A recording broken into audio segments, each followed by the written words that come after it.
Charcuterie boards are all the rage right now. They're making appearances at special occasions, on date nights at home, for dessert, and even for breakfast. But what is it about this foodie trend that keeps us coming back for more? The answer is so simple: creation and community. You were made for these two things. But in a time when opportunities for both feel scarce, you have to be intentional about making them happen. And that's why we created this Galentine's Girls' Night Made Easy, filled with creativity, food, and friendship. Join us for Brie Mine Galentine GNO, a charcuterie class to celebrate sisterhood.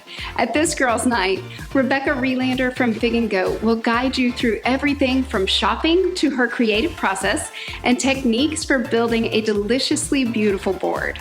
As you learn the art of charcuterie, you'll laugh with your best gals, sharing stories of friendship and celebrating the women who are for you and stand by you through the Gouda, the bad, and the ugly of life. You can join us solo or with one Galentine as a BOGO, or you can make a board big enough to host 6. So here's how it works. Step 1, you sign up for Brie Mine Galentine GNO. Step 2, you get happy mail with a done-for-you shopping list delivered to your inbox. And step 3, you gather your girlfriends for a night of fun, connection, celebration, and refreshment. What better occasion than Galentine's to gather your besties either online or in person? Get registered today at gnoathome.com.